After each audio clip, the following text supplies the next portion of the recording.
Okay, I want you to close your eyes for a second. Let's go to a party. All right, I'm with you. It's late 2018. We're in Santa Monica, California. The weather is, perfect, obviously. Of course, it's Santa Monica. And we are at a former Armani boutique. Now, that alone tells you something about the real estate, right? Mm-hmm. Prime location, Right. expensive vibe from the jump. Exactly. And it's the grand opening for a brand new, very exclusive luxury designer. His name is Bruno Payless. Alessi, okay, sounds Italian. Sounds fancy. It's all incredibly immaculate. We're talking gold mannequins, angel statues, trays of champagne making the rounds every 30 seconds. The whole 9 yards. The whole 9 yards. And the guests. These are the people who are supposed to dictate taste. Influencers, fashionistas, that whole LA crowd. The people who, claim they can spot the difference between Gucci and Prada from 50 paces away. Right. Or at least they project that they can. And they are trying on these shoes, these pumps, these really sleek heels. They're strutting up and down this little faux runway they've set up, and they're losing their mind. They're eyeing it. They are completely buying it. You have footage of them telling the cameras the stitching is exquisite. And, I'd pay $400, maybe $500 for these. Wow. They are buying the story. They are buying the whole Payless-y vibe. Yeah. There's this one woman, she's holding up a sneaker, and she says, it's just so elegant and sophisticated. A sneaker! And then comes the big moment. The prestige, as they say in magic. Yeah. They go to ring up the sales. And the prestige is just a hammer blow. The sales team waits until they're at the register, credit card in hand, and says, actually, these aren't $600 shoes. They're $20 shoes. Oh, the reveal. And this isn't Payless-y, it's Payless. The famous Payless experiment. It is probably the single most effective, most brutal piece of gotcha marketing from the last 20 years. It was incredible. It just completely exposed the psychology of brand perception versus actual product value. It was so brutal. You can see the color literally drain from their faces in the video, but it raises this question that I've just been obsessing over while reading through all these documents. If the product was good enough to fool a so-called fashionista, why was the brand itself failing so badly? Because at the exact moment they were pulling this brilliant prank, the actual company was, circling the drain. And that is the central tension of this whole story we're covering today. Yeah. It's so easy to laugh at the influencers, right? Oh, yeah. But the stunt revealed this massive, massive disconnect. The shoes, they were fine. The brand, however, was toxic. So today we're doing a deep dive into Payless ShoeSource. And I know what you're probably thinking right now, looking at your phone like, Payless. Really? The place that smelled like rubber and where my mom dragged me to buy Velcro sneakers before school started. Yes, that place. But if you look at this research stack we have here today, Payless isn't just a story about cheap shoes. It's really a masterclass in the entire history of modern American retail. It really is. It covers everything. Everything. The invention of self-service shopping, the rise of the massive corporate conglomerate, the absolute devastation caused by private equity, and these leveraged buyouts. And then this bizarre zombie phase, which we have to get into, where the company completely dies in America, but somehow keeps on living in, the Philippines and Latin America. It's a truly wild ride. It is. We go from this small family business in Kansas to a multi-billion-dollar disaster involving some of the biggest banks in the world. So yeah, let's get into it. Let's dive in. Okay, so to really understand how big this thing got and just how far it fell, we have to rewind way back. We're going to Topeka, Kansas. The year is 1956. A very specific moment in the American economy. The post-war boom is in full swing. Consumption, it's the engine of the entire country. And we meet these two cousins, Louis and Shell Pozes. They have a company. Originally, it's called Payless National, and they have a problem. Or maybe more accurately, they see a problem with how everybody else is selling shoes. Yeah, they saw an inefficiency in the market. Paint that picture for us. What was the status quo of shoe shopping in the mid-50s? Because I think we really take for granted how we shop now. Oh, we absolutely do. If you walked into a shoe store in, say, 1955, it was what you'd call a gatekeeper experience. A gatekeeper experience, okay. You walked in, you sat on a stool, and a salesman, and it was almost always a man in a suit, would come over and measure your foot with that metal Brannock device. Right. I remember those from when I was a kid. You didn't browse. You Yeah. couldn't just wander the aisles and pick things up. All the shoes were hidden away in the back room, in the stock room. So I couldn't just look around. I'd have to, ask the guy, I'm looking for a brown loafer, and he just decides what he thinks I should see. Precisely. It was a very high-touch model, but it was also incredibly high friction. And from a business standpoint, it was really expensive. You needed a ton of staff. And they had to be trained, right? They had to be trained. A single transaction could take 30, 40 minutes because this one salesman is running back and forth to the stockroom, trying to find your size. Which means high labor costs. And high labor costs mean high prices. You're not just paying for the leather, you're paying for that guy's time. Exactly. So the Pose has cousins. They look at this model, and then they look over at what's happening in grocery stores. Right. Supermarkets like Piggly Wiggly had already, completely revolutionized food shopping by just letting people pick their own cans off the shelf. Mm-hmm.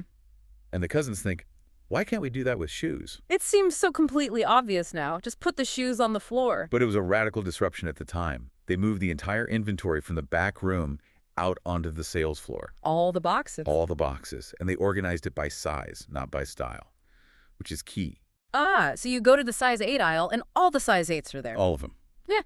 This did two things immediately. One, it empowered the customer. Mm-hmm. You could try on 10 pairs in 10 minutes without feeling guilty or having to wait for the clerk to come back. Right. But two, and this is the absolute key to their entire fortune, it completely decimated their labor costs. They didn't need the army of salesmen in suits anymore. They needed a cashier. That's pretty much it. And by stripping out that whole service layer, they could lower their price point aggressively. Hence the name, Payless. Hence the name. And the growth. I'm looking at the numbers in our documents here, and it was just explosive. They went from 3 stores to 103 stores between 1956 and 1971. That's viral growth for a brick-and-mortar business in a pre-internet era. It's almost unheard of. And they didn't just build them all from scratch, right? They were acquiring other companies. They did it through acquisition, too. Yeah. They bought the Hill Brothers Shoe Company in Kansas City, then another chain with the same name, confusingly, in St. Louis. And the documents, they mention the aesthetic of these early stores. They call it, what is it, bare bones minimalism? Bare bones minimalism, which is, a very polite business school way of saying it looked cheap. It looked really cheap. It was industrial. We're talking fluorescent tube lighting, metal racks, no carpets, concrete floors. But you have to understand the psychology of the bargain hunter. Mm-hmm. If the store looks too nice, like that fake Payless store we were talking about, the customer instinctively assumes they're paying for the chandelier. Right. My money is going to this fancy decor. Exactly. But when you walk into a store with bare bones minimalism, the environment itself signals value. It tells you, we aren't wasting a dime of your money on decor. It's all going into the low price. That is a fantastic point. The ugliness is a feature, not a bug. Yeah. It actually builds trust that the price you're seeing is the absolute bottom dollar. It absolutely does. Speaking of price, we have to talk about the slogan from this early era. It's a classic, 2 for $5 man alive. A classic, 2 for $5 man alive. Yeah. I love it. And it referred to the fact that women's and children's shoes were literally selling for 2 pairs for $5. 2 pairs for $5. I mean, even adjusting for inflation, that is aggressively cheap. How were they possibly making money? Was the quality just abysmal? The quality was functional. Let's call it functional. But the margin came from pure, unadulterated volume. By selling thousands and thousands of units with minimal overhead, they could scrape a tiny profit off every single sale. It was a numbers game. And it worked. By 1972, they consolidated all these different chains, Hill Brothers, Payless National, under that single banner that we all know, Payless ShoeSource. They had cracked the code on volume retailing for footwear. They really had. They owned that space. So the 70s, that's the era of consolidation. But the 80s and 90s, this is where Payless becomes like a part of the cultural furniture in America. Mm-hmm. And it starts with a big corporate shift. Yeah. In 1979, they get acquired by the May Department Stores Company. And this is really important context. The late 70s and early 80s was the era of the conglomerate. Department stores were trying to own the entire retail ecosystem, from high-end to low-end. So being owned by May gave Payless, just a ton of cash? Access to massive capital. It allowed them to scale from being a strong regional player to a true national behemoth. They weren't just a Kansas company anymore. They were a corporate asset, a division of a giant.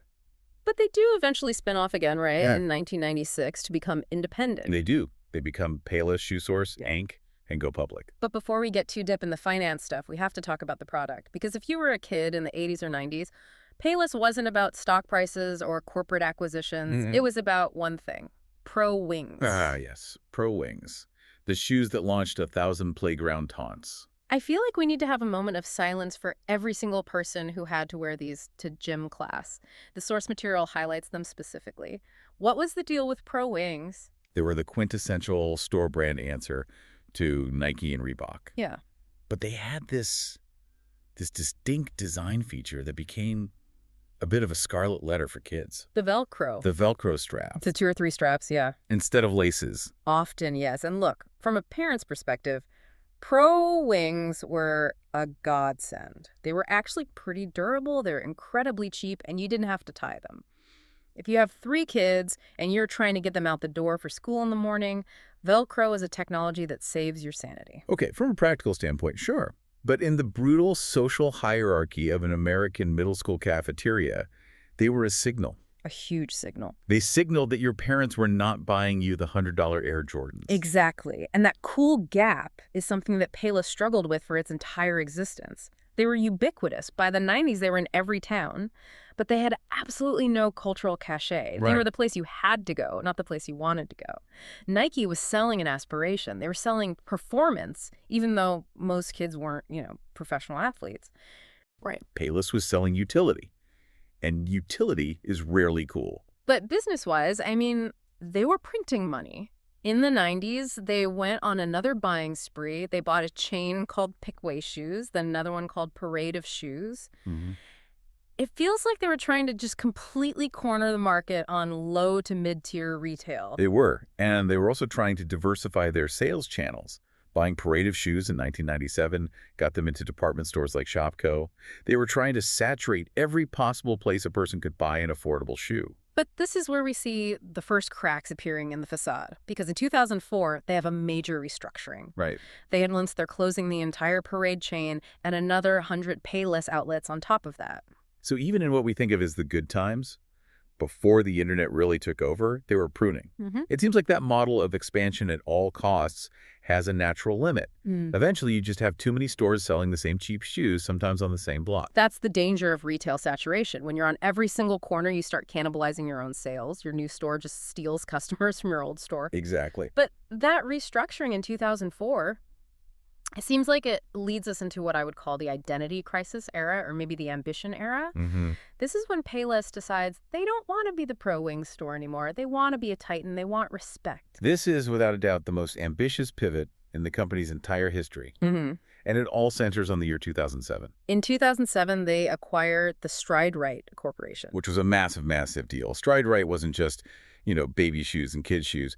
They owned a portfolio of legitimate, high-equity heritage brands. So all of a sudden, the company that sells $10 Velcro sneakers now also owns Sperry Topsider. Scary. The boat shoe. The icon of preppy culture. I remember in 2010, 2011, you couldn't walk across a college campus in America without seeing a pair of Sperry's. They were the absolute uniform of the preppy revival. And Payless, the home of Pro Wings, owned them.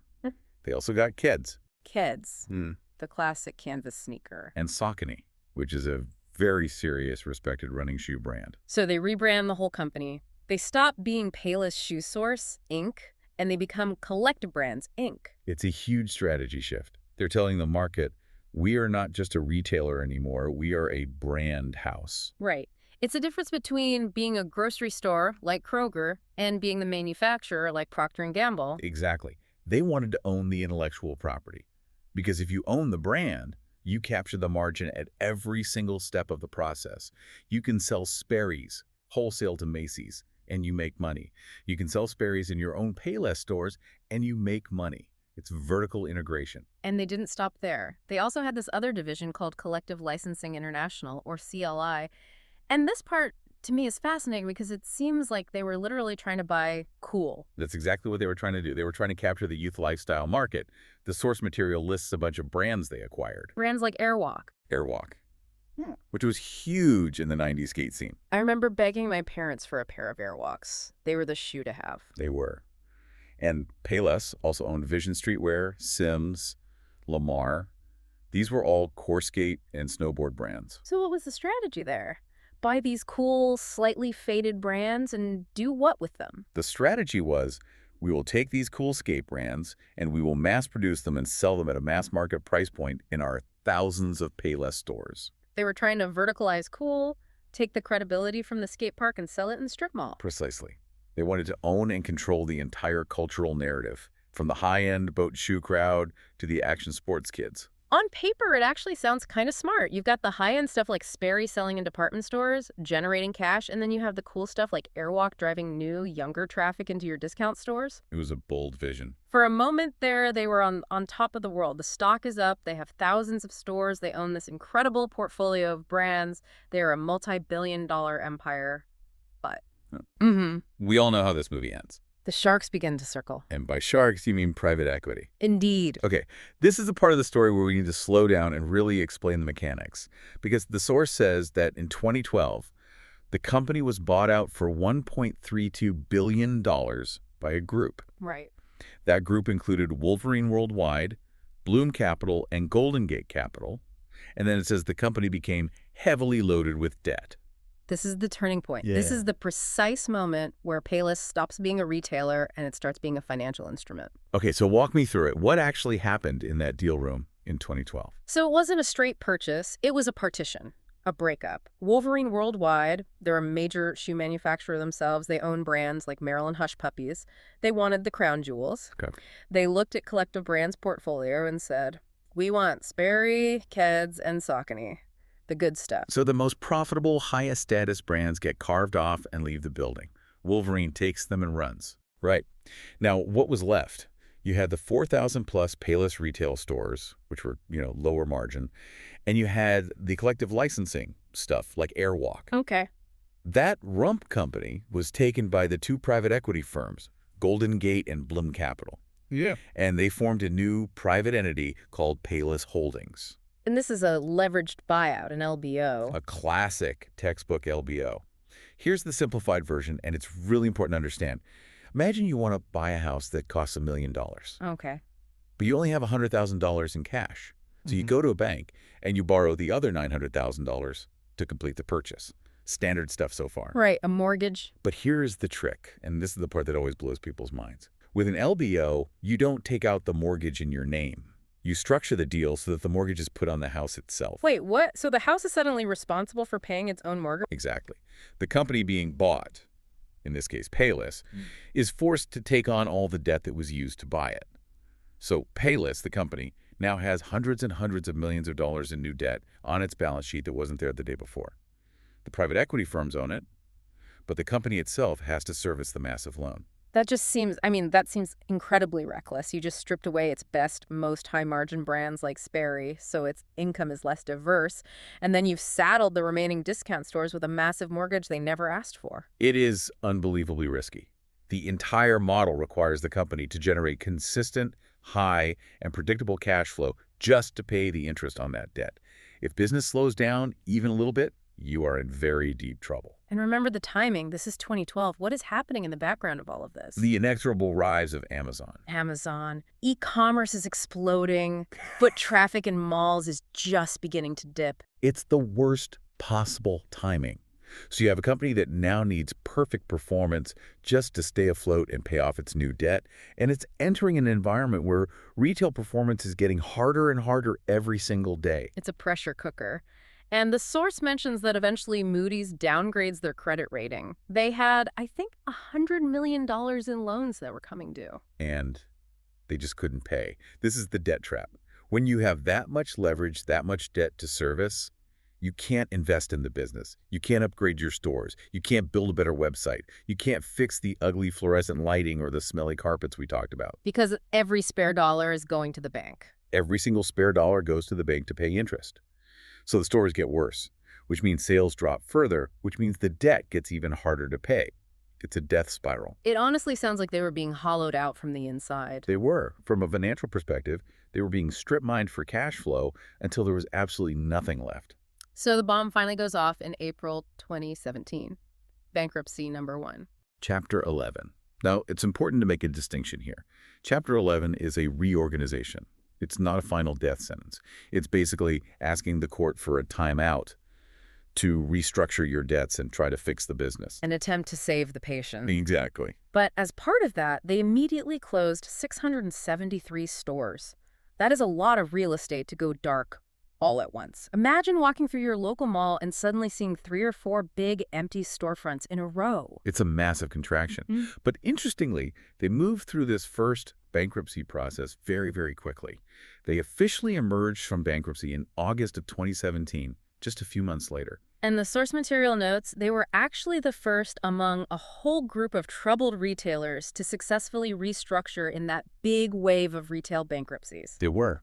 So for a minute there, it must have looked like they made it. Like they had survived, they trimmed the fat, they shed some of the crippling debt, and the management team came out and said, okay, we're lean, we're mean, we survived the retail apocalypse. It definitely looked like it from the outside, but in finance, there's a term for this. We often call it a dead cat bounce. That's a brutal term. It is, but it fits perfectly. It means a temporary, brief recovery in an asset that is, for all intents and purposes, dying because they hadn't fixed the core problem. Which was what? They were still a boring shoe store in a dying mall, and they still had a lot of debt. They just had less debt than before. They basically bought themselves another 18 months of runway, but the plane was still crashing. And that runway ran out very, very fast. Less than 2 years later, February 2019. The death blow.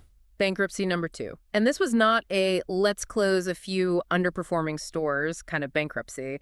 This was a turn out the lights, the party's over, liquidation. It was a complete liquidation of the entire North American footprint, and the scale is just staggering to comprehend. They announced the closure of all 2,100 stores in the United States. 2,100 stores. I mean, that is everywhere. Every mall, every strip center, every downtown, gone. And almost immediately after that announcement, on February 19th, they announced they would also be closing all 248 of their stores in Canada, too. Wow. They also shut down their e-commerce platform in North America. For all intents and purposes, Payless ceased to exist as a retailer in its home continent. I want to dig into the why here a little bit more. We've talked about the debt load, we've mentioned the internet, but the source quotes a marketing professor from Texas A&M, Cheryl H. Bridges, and she had a really sharp insight. She did. She noted that Payless had failed to reinvent its stores quickly enough for an increasingly crowded market. Which brings us right back around to Payless, doesn't it? It brings us full circle. Yeah. The Payless stunt proved that the product wasn't necessarily the core problem. People like the shoes if you put them in a different context, if you made them feel cool. Right. The problem was the store, the experience, all of that brand baggage. Right. Walking into a Payless in 2018 felt exactly like walking into a Payless in 1998, but just sadder. The carpets were worn out. The lighting was that awful humming fluorescent kind. It just felt like a place where dreams went to die. It did. And in a crowded market where you could buy cheap shoes on Amazon without ever leaving your couch, or you could go to Target where the experience is bright and clean and you can buy groceries at the same time, why would you ever go to Payless? They didn't have an answer to that question. They offered no compelling experience. They had completely failed to update that bare-bones minimalism of the 1960s for a 2010s audience that expected more. So they were stuck. Stuck in the middle. Not cool enough to be a destination, not convenient enough to beat Amazon, and all the while weighed down by so much debt that they couldn't afford to fix any of it. It's really a retail tragedy. It is, but, yeah. And here's where the story gets really, really weird. Payless didn't actually die. Right. This is the huge plot twist I was promising. If this were a movie, the screen would fade to black right there. You'd see a title card. Payless, 1956-2019. Roll credits. But looking at these documents, there is this massive glaring anomaly.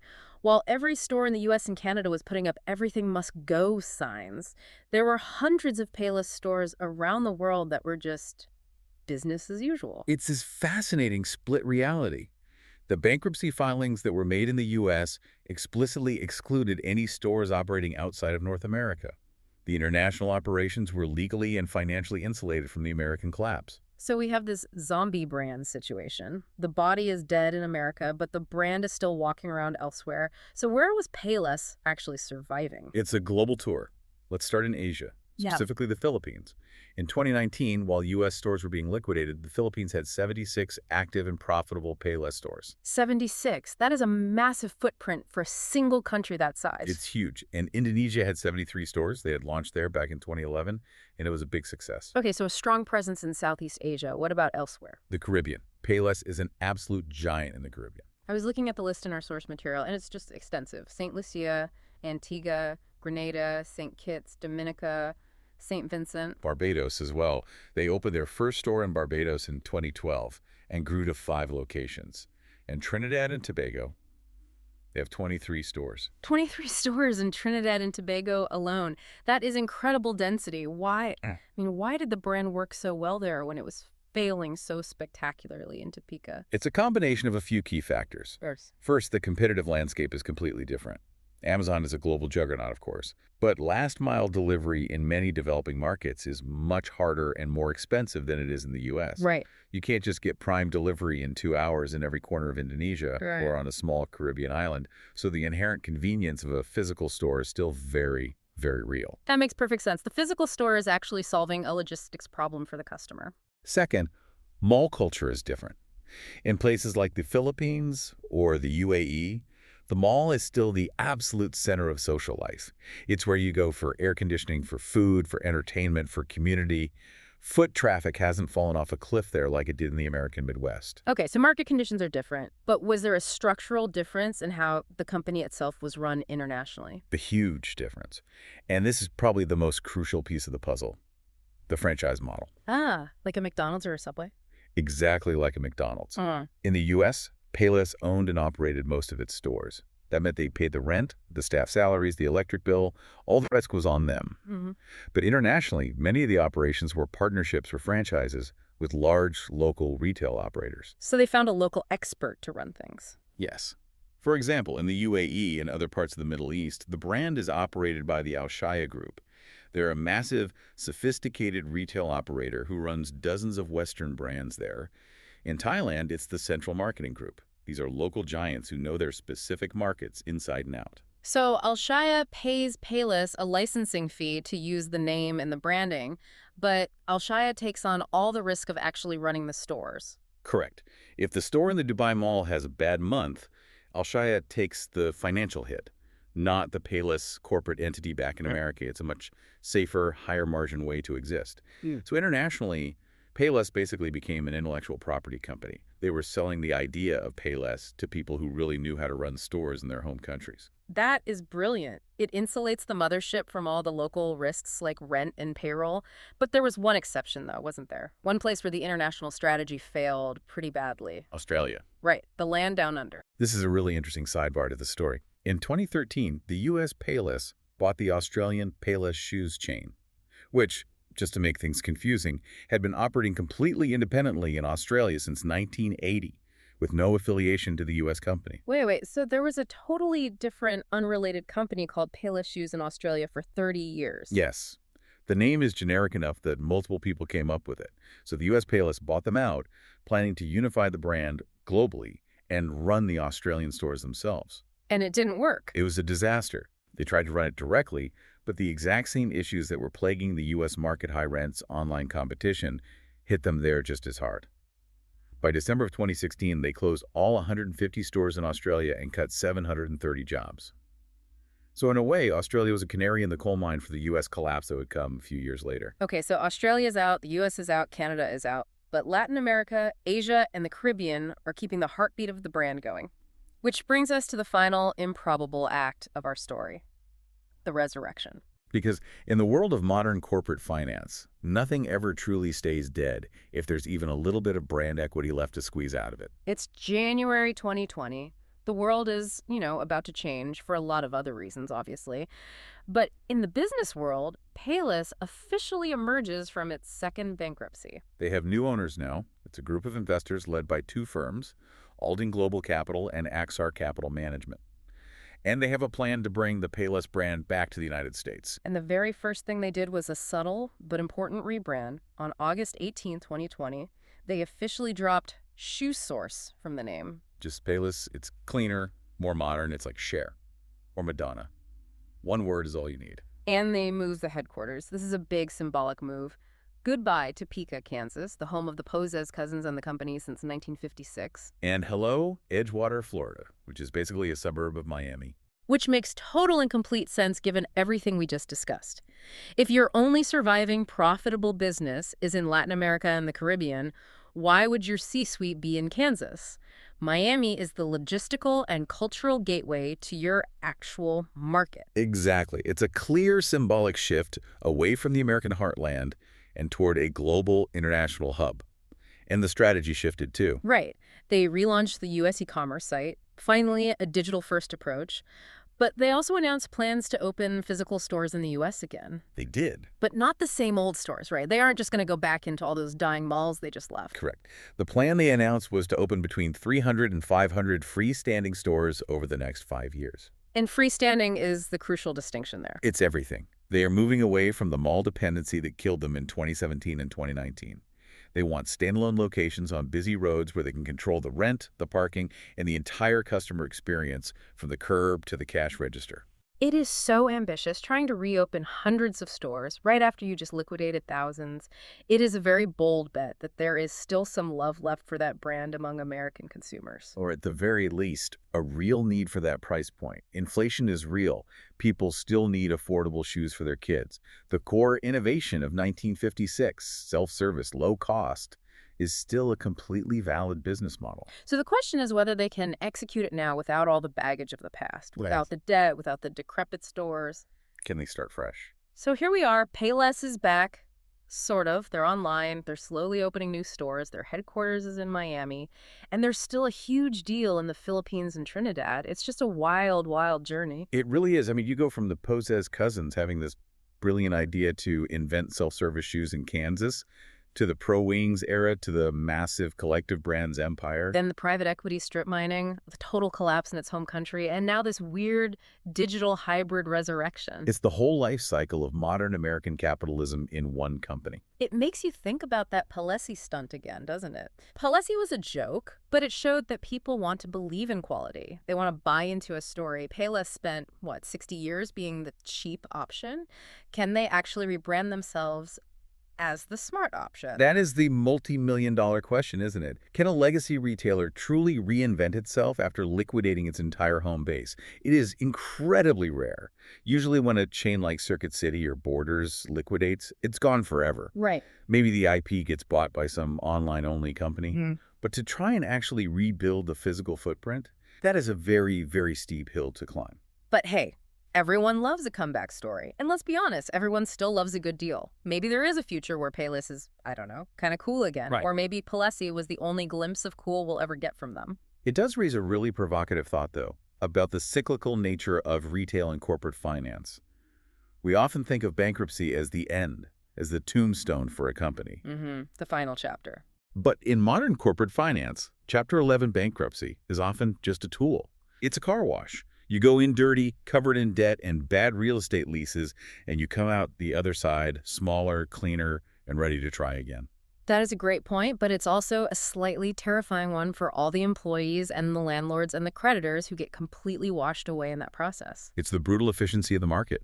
The brand survives, even if the people and the original stores don't. And for you, the listener, the next time you see a grand opening sign for a brand you thought was dead, or you click on an ad for a nostalgic brand online, maybe ask yourself, are you buying the actual shoes, or are you just buying the memory of what that brand used to be? And maybe more importantly, does the company behind that logo today even look anything like the one you remember? Check your labels and check the balance sheet. That wraps up our deep dive into the rise, the fall, and the very strange return of Payless. From Topeka to Trinidad, it's been a heck of a walk. Thanks for listening. We'll see you on the next one. Keep questioning the price tag.